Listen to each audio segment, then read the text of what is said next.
Hello, everyone, and welcome wherever you are around the globe. My name is AK Ikwuakor. I am a 2000 Oregon alum, and I'm excited to welcome you to the fourth installment of the Lundquist College Digital Speaker Series. Today, we'll be discussing an innovative program at the University of Oregon that has helped students really take control of their financial future. I think we all know that 2020 has been a year of change and an uncertainty, leaving millions of college students from around the country facing challenges that we've never experienced. In a recent survey, 74% of University of Oregon students admitted that they feel stressed about their personal finances. See, financial literacy affects all students and demographics, and has become even more important now than ever before.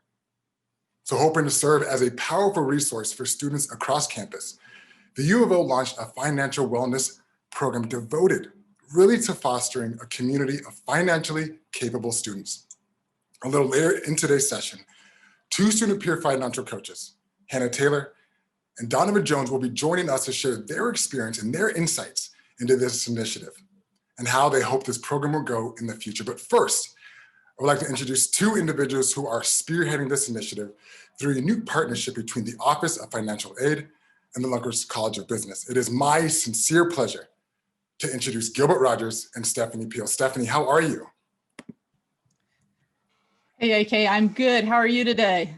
Doing good. Now, you have had an amazing background. You are currently the professor of practice and Porter Faculty Fellow in the School of Accounting. You've done 30 years at PricewaterhouseCoopers or PwC, and you have a broad base of experience. Just tell me a little bit about your background, and also what is this new financial wellness initiative at the U of O that's actually expanding? Yeah, thanks for asking. I did spend almost 30 years as a CPA at PwC and worked in a variety of parts of our practice, from auditing, data analytics, risk management, but my true passion always had been for education, and I was able to follow my dream. Just a couple of years ago, I was able to retire from my first career and joined my encore career as a professor at the University of Oregon. And as part of that, one of my roles is as the faculty liaison to our Financial Wellness Center. And our Financial Wellness Center has been around for some time as a little bit of a differently branded program, the Financial Flight Plan. But thanks to a very generous gift from Dave and Nancy Petrone, we've been able to take that gift and have a bit of a runway here to vastly expand the Financial Wellness Center, being able to expand our reach across campus, to be able to offer to students some one-on-one coaching, workshops, very special focused sessions, all related to financial wellness concepts to help students get off the ground as they are working through college and start their careers with good financial practices. Well, and I know that the Lundquist College of Business is involved. How are they a part of this relationship? Yeah, great question. So one of the ways that they're involved is my role as the leadership, bringing some leadership and liaison experience to running a program, getting it off the ground and started like this. But in a lot of other ways, we have members of the faculty who are part of our advisory board for the Financial Wellness Center. We've had faculty input, for example, into our peer financial coaching development and training program. And most notably, one of the ways that we were involved early on as part of the search committee in order to identify an assistant director. And through that, we were able to bring on Dr. Gilbert Rogers, who's now our assistant director of the program and really runs the day-to-day operations and has helped to set the strategy for this center. And Gilbert, and you're on the call. I'm super excited to talk to you. And you're a recent duck, right? So welcome to the family. And for you, you're currently the Assistant Director of Financial Wellness at the University of Oregon, and you spent a greater part of your career also doing similar programs and also helping servicemen as well. So first and foremost, just tell me about your recent duck experience and also a little bit about the work that you've done. Yes, first off, thank you all for this opportunity to come and share our program. A little bit about me. Just arrived, as you mentioned, to Eugene. I came from the University of Tulsa, where I led financial literacy efforts for the University of Tulsa in the start of their financial wellness program. Prior to that, I worked with the military doing financial counseling and coaching. And I eventually worked my way up to the point where I led financial counselors all across the US, delivering financial education to service members. So I'm happy to be here. This aligns right with what I've done in the past. And now we're working to build and expand financial wellness to all students at the University of Oregon. Well, you were talking about your expertise, but you also have a doctoral studies on the topic. And I think it was really examining the relationship between socioeconomic factors and student financial literacy levels. And you talked about a really powerful word, and that is what students need is exposure.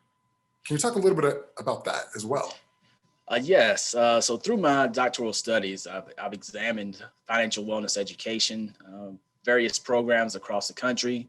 And one thing that I've found that's evident through the research is the fact that, unfortunately, there's not a lot of exposure to personal finance related education. And we found that in a recent study at the University of Oregon, only 76% of students who came to the University of Oregon had some sort of prior financial education experience before. So what this boils down to is we're trying to create a program that exposes students to the basics of personal finance so that they can establish that foundation for growth and financial success in the future. Well, I mean, you've been around, both of you, been around all around the country, seeing different programs. What makes this program different than the rest? Yeah, so great question. And I love to talk about this.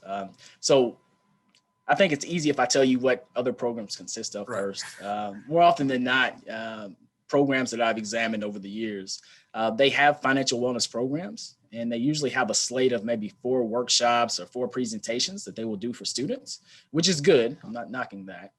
However, what I have found is that oftentimes we have students who have different starting points as far as their baseline level of personal finance knowledge, which goes back to what they've been exposed to.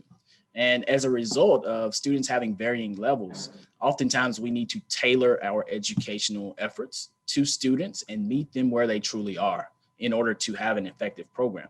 So that's something that we're doing with a group of 20 peer financial coaches who are providing financial education to students through one-on-one coaching and also on-demand workshops where we have the opportunity to provide various financial literacy programs to students. So that's something that we're doing that is different than any other program out there. We're tailoring our efforts and we're using our students to focus within different organizations and different groups across campus. Well, and so for both of you, Stephanie and Gilbert, what's the vision for the program? Where are you seeing it, years down the road? Yeah, great question. I think as I look forward and look out on the horizon, we're really aiming towards making sure that we connect with all students at some point during their time at the University of Oregon. And that point, as Gilbert points out, will be a little bit different for each student in terms of when they're ready to have those conversations and are open and receptive to learning more about financial wellness. But to be able to launch students on their post-college careers with this knowledge and experience will be is really important to us. So making sure that we've really had a chance to connect with everyone is one of our goals, and hoping to get feedback then down the road about how instrumental that was from alums as they start their careers. Well, you were talking about alliances and relationships, and a question actually just came in of, as this initiative is growing and you're making relationships internally, what about some of your external relationships or external partners? Are you, using them to access any resources or products or services, such as maybe banks or credit unions or even collection agencies? So great question. Right now, we're really focusing on our foundation and utilizing our campus partners. For example, our initial partnership with the Business College has been fantastic, where we can tap into that industry expertise that they bring to the table.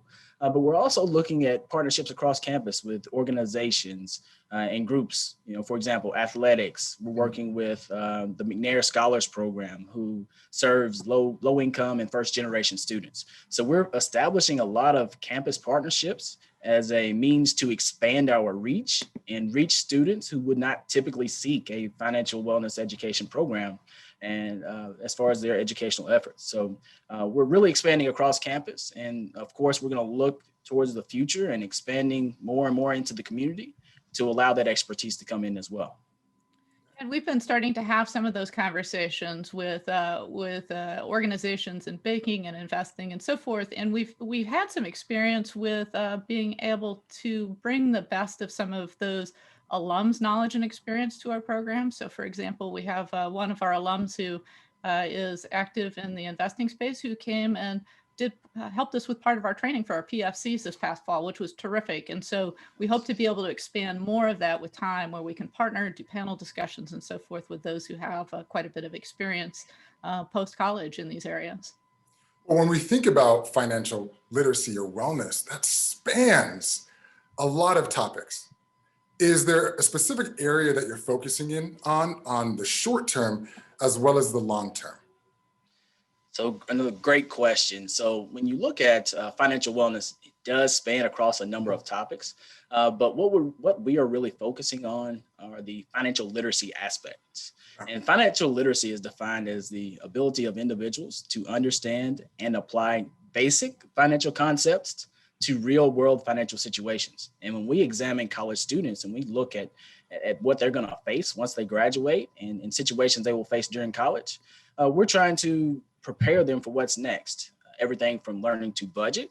And a couple of decisions that college students will make once they graduate are whether or not to buy a car, whether or not to get that first home. They'll also be tackling student loan debt. So these are the types of, this is the type of education that we really focus on, teaching students the budget so that they know how much they can afford when they purchase that first home or they go to get that first car loan. Teaching students the basics of credit, how credit works, so that once they go and they apply for that first auto loan or that home loan, they have some building of their credit prior to that, so that they pay less when they finance something. So these basic concepts are what we really focus on, but everything with personal finance trickles down from the big 5 concepts of personal finance, which are borrowing, earning, protecting, spending, and saving and investing. But we're working on those foundational elements of those core areas. And I know you've been able to be at certain institutions and doing some of these programs. Now, are you using any, professional pre-built programs for teaching students, or is this all developed custom internally? So we have used a mix thus far. We used a program called Cash Course, where we had students who could go and take modules and then get some sort of testing afterwards. But I also bring, some of my personal experience to the table in working with the Army and doing financial counseling and coaching, understanding what students are facing and meeting them where they are. We utilize resources that are custom built, and we also mix that with research and what we're being told from a research component, what the important areas of personal finance are. So it's kind of a mix of the two. And then we also mix financial coaching into that mix, which is an area of expertise of its own that we bring to the table. Okay. And I know there's different, simulation programs. Have you heard of I guess it's called a bite of reality? Are you using any of those financial resources for helping students, manage their financial resources? I have not heard of that, but I will definitely take a look at that. And it seems like it could be pretty interesting, and it may be something we could utilize in the future. Yeah. And so obviously this sounds like a big initiative. And who are some people that are helping you really support this initiative and spearheading this moving forward, Stephanie? Because I know that the College of Business is involved and other programs. Who's helping really launch this amazing initiative? Yeah, great question. And we've had a lot of support both from Lundquist College leadership and Office of Financial Aid, which has been terrific. But a couple of individuals that I wanted to call out, Jennifer Bell and Spencer Smith from Office of Financial Aid, Sarah Lynn Ferreira from the College of Business, are all people who have helped us with setting the strategy, helping us with communications, the peer financial coach development, and so forth. And then our partners in the development office have been instrumental to helping us raise the funds to really grow the program. So people like Jen Parker, Kurt Zimmerman, and Lucia Kaufman have been absolutely instrumental as we've carried forward, which has been great. And as you are, I know you talk a lot, I mean, on this, we're going to talk to some of the students momentarily, but why peer coaches? Why students for this program? Great question. You give me the opportunity to talk about my team of peer financial coaches. So we have a team, as I mentioned, of 20 peer financial coaches who have who come from various backgrounds, various socioeconomic backgrounds, who also have different majors. We have students who are sociology majors. We have students who are history majors, students who are chemistry majors. So in a nutshell, we have an extremely diverse group that is truly representative of campus and the diversity that exists. So we have a great team of students who deliver these workshops and provide one-on-one peer financial coaching. And again, they come from various backgrounds. Now, Professor Peel mentioned a second ago that we have Spencer Smith, who leads a portion of our peer financial coaches and our marketing efforts, where we work with students and we kind of speak through social media and share some of our personal finance related stories and things that we're doing. So we have a great team, and we assembled this team when I first got here, and we found students who truly showed a passion for financial literacy education, and that's where we're at. And I think a lot of us are excited to hear from the students, their perspective on the program. And I'm also excited to welcome Hannah Taylor and Donovan into the conversation to hear about their experience really from the student perspective. You know, Donovan Jones, how are you? Love your background. Thank you. Yeah, I miss the University of Oregon, haven't been back in a while. But can you just tell me about your background and what made you both excited to join this initiative? Yeah, well, I'm Donovan. I'm a junior here at the University of Oregon and kind of searching for jobs this summer on campus, figuring out what I was going to do this year. And I saw the peer financial coach role, and it really just caught my eye because financial wellness is something that I really never knew much about even until this year and really gaining this position. But it's something that's always been really important, and there's been big emphasis on my family from it, but I've never really gotten the great experience from it. So this job really allowed me to learn about it myself and hopefully open other students' eyes to the same things that I didn't know about. And Hannah, same question. Yeah, mine's pretty similar to Donovan, and I think a big piece of it too is that I've been really passionate about finance and numbers, which has led me to study business as a part of the Lundquist College of Business. And so this was an opportunity for me to bring that passion and my business background alongside my passion of helping people and allowing people to achieve what they want to achieve. So it brought two things that I'm passionate about together into one, which was why I applied for the program. And I'm super excited to be here and be a peer financial coach. How do students actually access the financial wellness program? Like, how do they get involved? Yeah, I can take this one. Big piece right now is just us getting the word out and getting people across campus to realize that we are a resource. One way that I've noticed being on the student end of it is through emails, through workshops, and then we have direct outreach through our 20 peer financial coaches. And with that and partnering with different organizations across campus, we can really tailor and get that information in a direct way to students so that the information is provided to them without having to have them find it themselves. Okay. And what kind of impact do you hope that it will have on the students and their overall experience? And then you can answer that.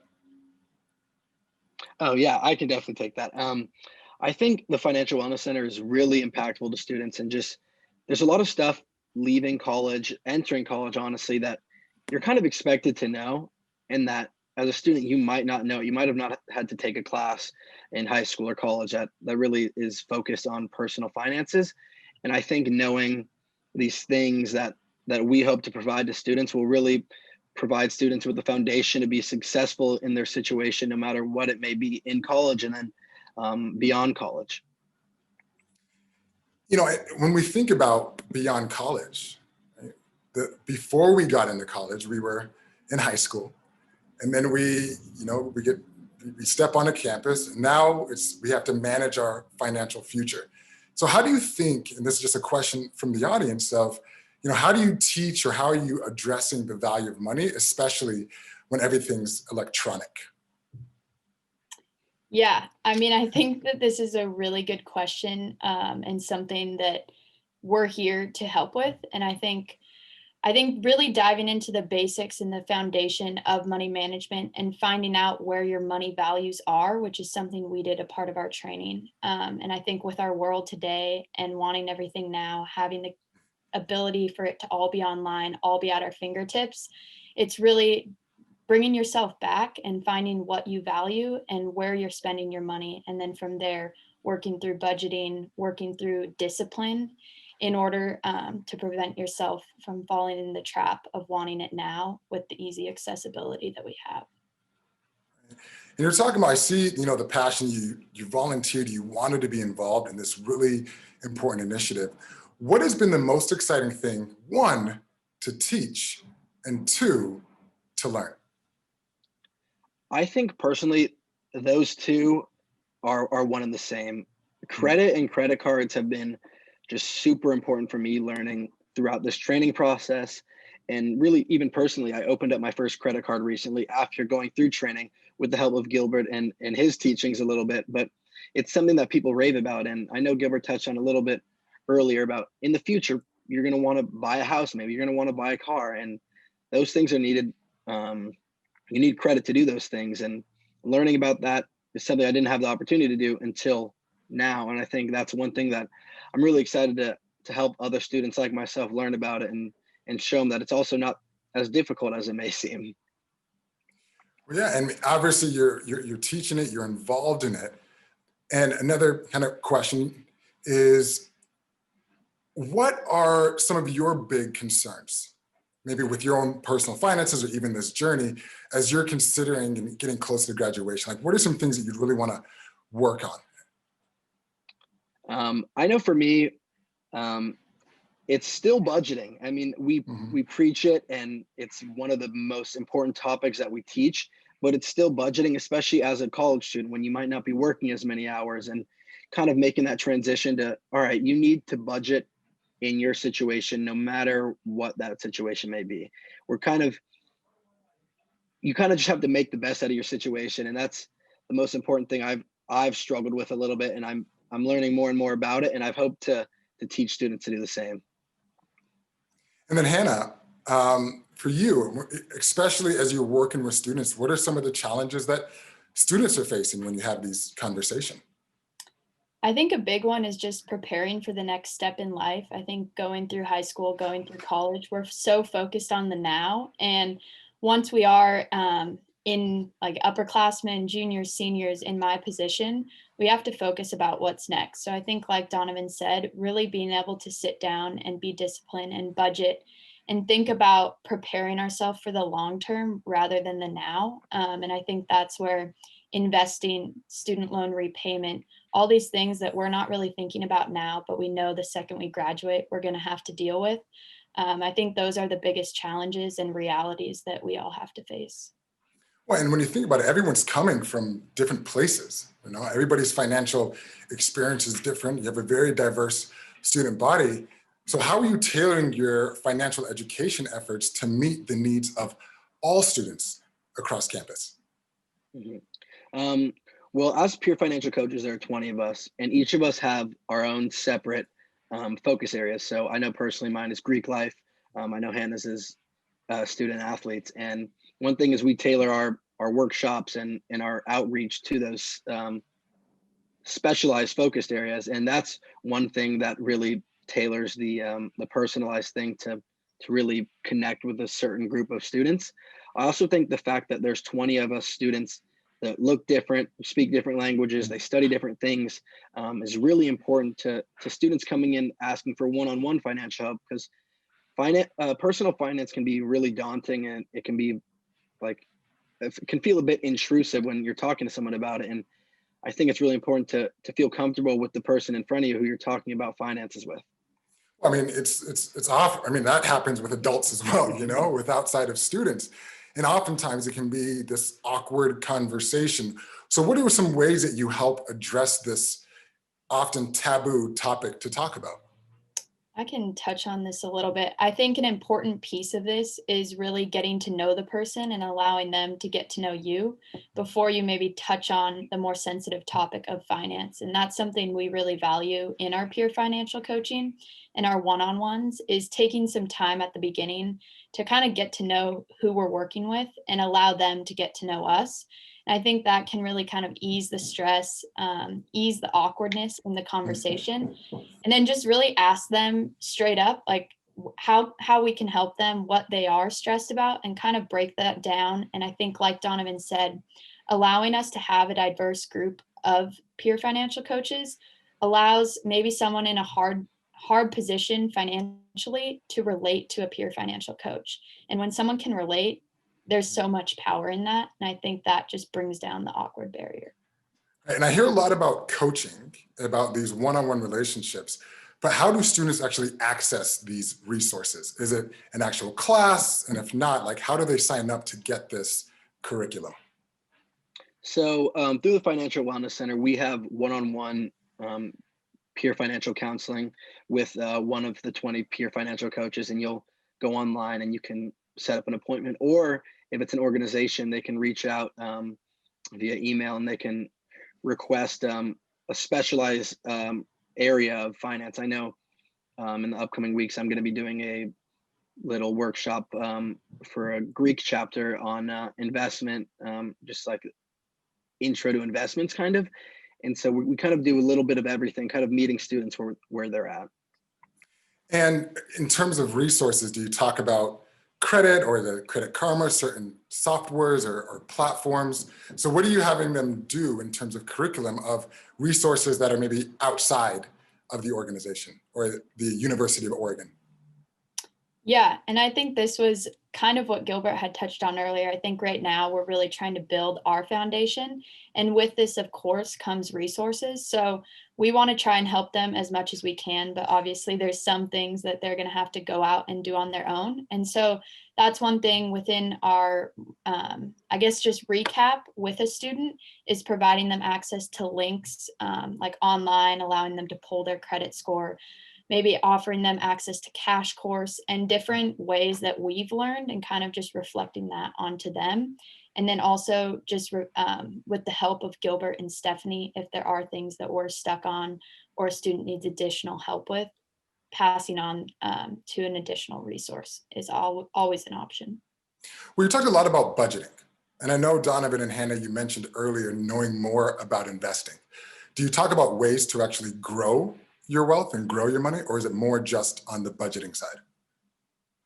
I think as of now, it's more tailored towards the budgeting side because we as students also are not probably the best people to give financial investment growth opportunities and what risks to take. And I know Gilbert has said this many times before, budgeting is the foundation of money management. And that, I mean, might as well, like, I can see it. I can see those words as many times as he's said that to us, but it's really super important. And I think that's one of the things we focus on and try to tell students the most, that it's not a matter of growing it exponentially. And that's not what we're here to teach. It's more about how to manage your situation and what steps to take. And I think I have a little something to add to that too, along with the growth, is I think just passing on the importance and the opportunity that we have at our age when it comes to investing. Like Donovan said, not growing it exponentially. And obviously we're not giving them direct advice as to where to invest and what to invest. But I think just getting the point across and them understanding the opportunity that we have at our age is huge. And to be able to understand what it is as a college student can already set you far ahead from many people. Well, if you know, we talked about what's a lot of advice or not giving advice, but Hannah and Donovan, from your experience, if you had to give one piece of advice to students, what would it be? It's a difficult question. Take some time. I can go on this. I think the biggest piece of advice I would give is to dive into it and kind of put fear aside. And I think that might be cliche and that is the hardest piece to do. But I think after going through our training and being a peer financial coach, I've learned so much that now at my age, I never thought I would know. And that's going to impact me going forward. And I think it's just that first step of being open to learn.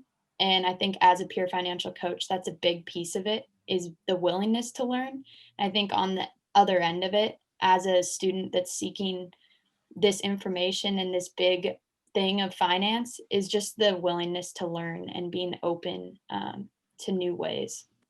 Well, I was going to say, I know you both are involved in different groups on campus. Hannah, you're a student athlete, and Donovan Jones, be more formal, I guess, is you're part of Greek life. And so really understanding some of the challenges that come, we'll say, with participation, specifically, we'll say Greek life, that might be the membership fees, the events, the gatherings. How could you see this program helping students overcome some of the challenges of meeting the financial commitments associated within the Greek program or Greek life? Mm-hmm. I think with Greek life and with many student organizations on campus, whether they're Greek related, a lot of organizations have membership fees, they have dues, they have, like you said, different events that cost money. And it kind of is, even if it's only $100 a month or one thing that might seem a bit trivial, it adds up and it's kind of can catch you by surprise. And I think that's another thing where we really harp on budgeting through the Financial Wellness Center and really saying, all right, you need to make sure that you have enough set aside for this extra thing that you want to pay for, and really making sure that the student is prepared for anything that may arise and all the thds that they really need to pay for, and then the things that they may want to pay for.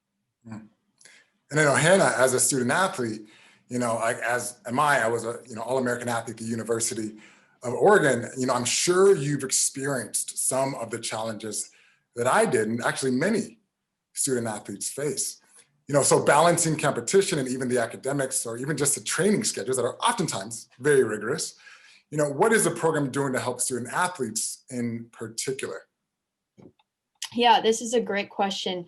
I think one thing that you kind of touched on with just the rigorous schedules is time management and the limited time that student athletes do have.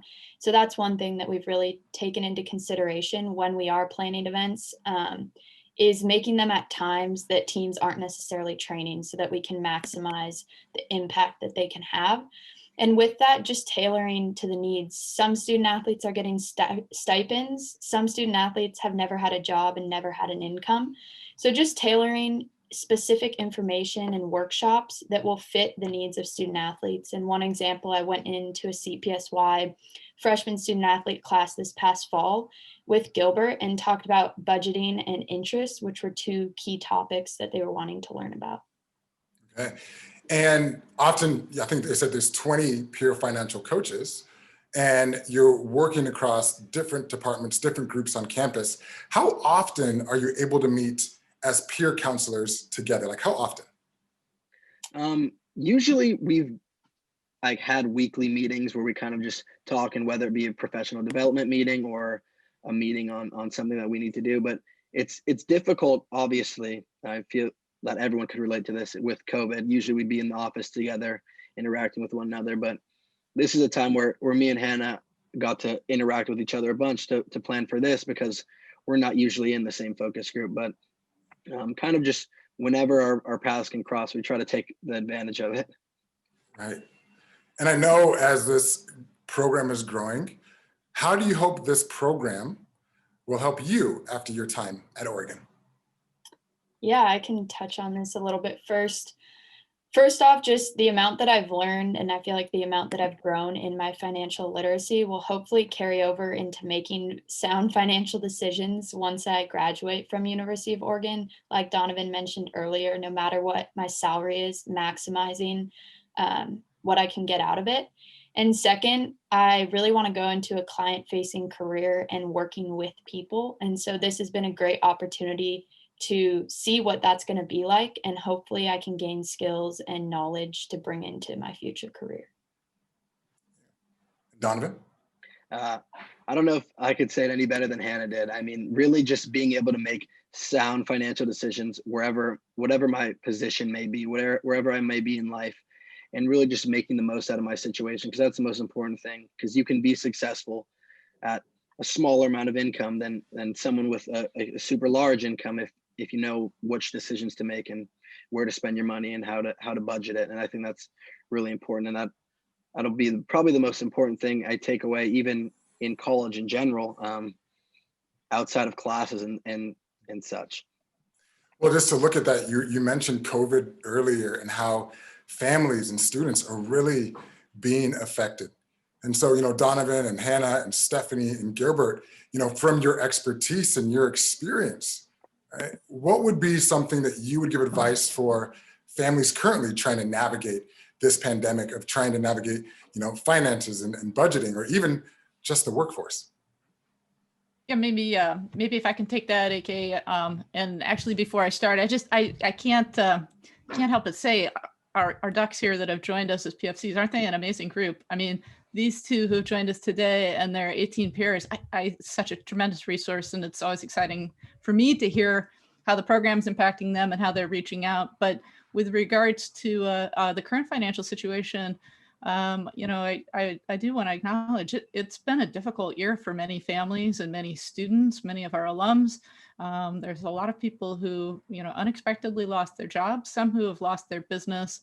And I can't help but think that in offering some perspective, it might feel like I'm saying, hey, I know you're drowning, swim over here to the life raft. And that's not what I want to convey. I think one of the most important things to convey to people is reach out and say something if you're struggling.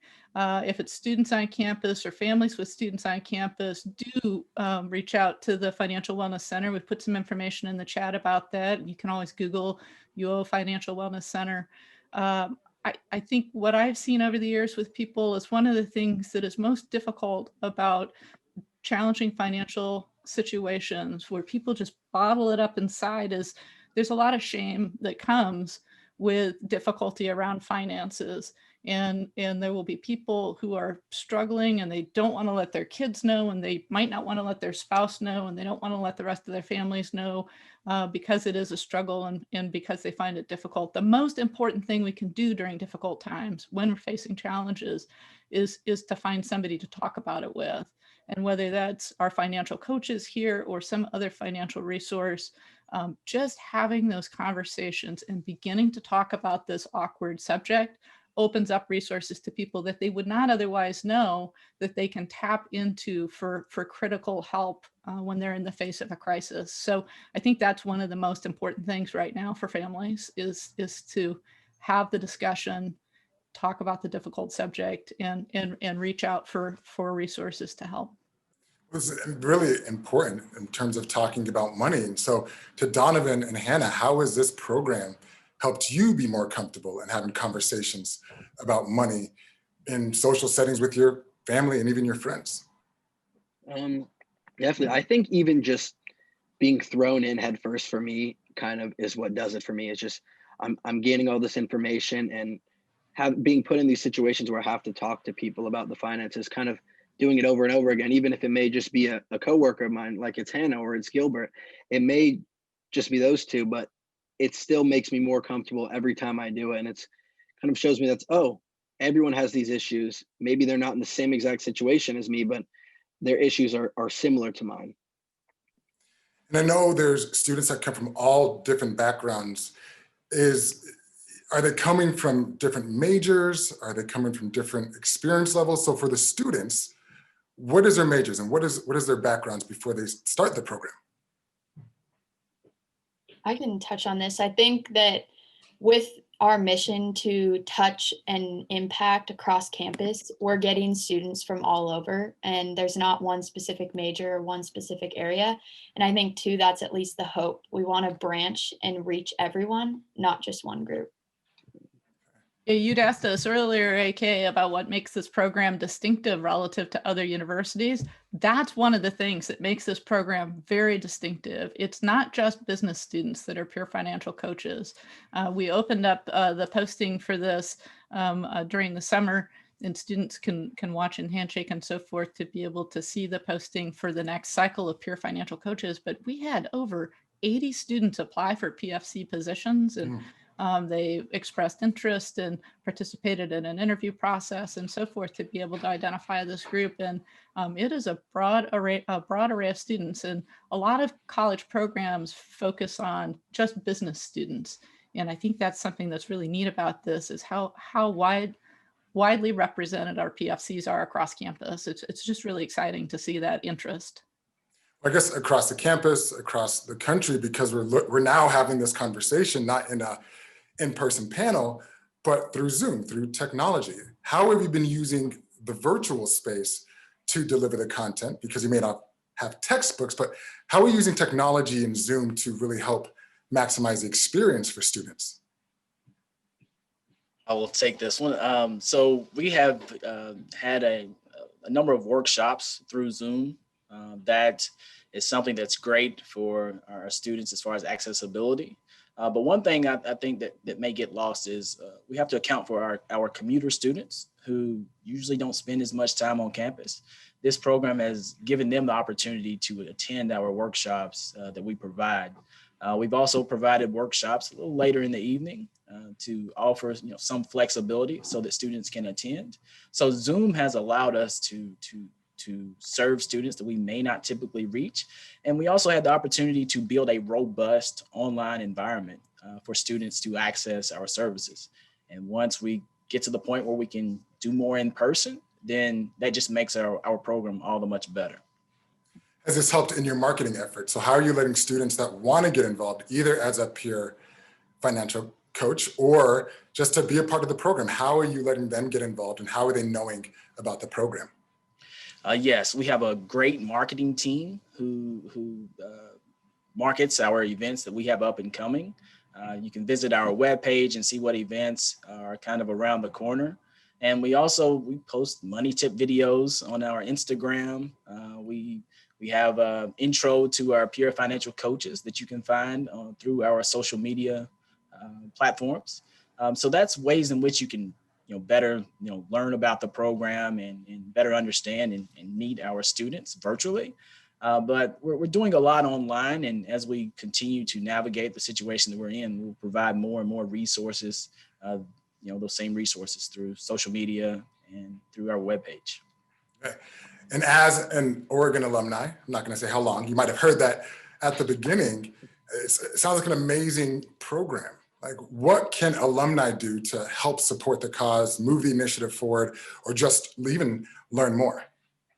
Oh yeah, now that's a great question. And for me to answer that question, I have to think back to my undergraduate years. And if I was to list the top 3 things that I wish I would have learned prior to graduation, then I would say that financial literacy would be one of them. Even though I was a finance major, I got out of school, made a couple of mistakes. And some mistakes that I made was due to not knowing or not understanding or not being exposed to this type of education. So for alums, when you look back on your career and things that you wish you would have learned, just know that this program is kind of filling that void of providing the information and the basics of personal finance that maybe you wish you would have had prior to graduation. And I just want to thank each and every one of you for sharing your stories, sharing your experience, and really helping families during this difficult time. Like, I know when I was a freshman, having this information would have been so valuable, mainly because you don't know what you don't know. You don't realize that the decisions that you make then, how they can affect you down the road. And it's only when you look back and you think about where you are today, about some of the choices you made, positively and negatively. I think we know that the times are changing, the world is changing, and we need to be able to adapt. And so I'm just really grateful for my alma mater for doing such amazing work to really empower the students, because they are the next generation. So I just want to say thank you to that, and just want to Stephanie and Gilbert, you've had so much experience in this space. I think the audience and everyone would love to hear just some encouraging, some powerful words. No pressure. No pressure. Yeah, I think for our alums and our friends at the campus who are here today, friends of the college, I think, being involved is really important in a program like this. Obviously, there's a financial commitment that's involved. And so for those who feel like they can give and support the mission of this program, if you're excited by what you hear, certainly we would like to encourage you to be involved in that way. But we have other opportunities, I think, through mentoring our PFCs, through helping us to co-deliver some of the content, whether it's our train the trainer or on campus. But most importantly, I think the one thing I do want to stress for people who are listening to this is if there's someone in your life who is at the University of Oregon or getting ready to start at the University of Oregon, just talk about this topic, encourage them to reach out, encourage them to connect with the Financial Wellness Center and start having those conversations so that those students that are in your lives can start laying this foundation of healthy financial wellness skills and knowledge. That's one of the most important things that we can do as a result of this session today. So I really encourage you to think about those people that you can have that conversation with, encourage them to reach out and start talking about it, because that is the first step. Of course. And just to provide a few last words of mine, I would say that for alums who are looking for ways to get involved, please reach out. I can't tell you how much our students have appreciated getting the opportunity to connect with some alumni who share their expertise. And they love that. They love the opportunity to interact and learn and grow and also talk about their futures as well. So any way you can get involved, we would love for you to help and support the program. Of course, we want to be around for a long time, so we need financial support. But at the same time, your expertise is something that the students crave. Gilbert, Stephanie, Hannah, Donovan, I just want to thank you for your time. And I also want to thank everyone else for joining us this afternoon or wherever you are around the world. That's all that we have time for today. And we know we probably didn't answer every single question that's out there in the chat. But if you have a question that was not addressed, or even a topic you'd be interested in hearing more about, please email uobusiness@uoregon.edu. We'll also put that into the chat. Now, we look forward to welcoming you back in our early March to join us for a two-part series on building business, student experience reimagined. For more information to come on this, as well as a recording of today's event, which you can access by visiting the News and Digital Speaker Series webpage at business.uoregon.edu. If you like the URL, it's also been posted in the chat. My name is AK. Thanks again, and take care, everyone.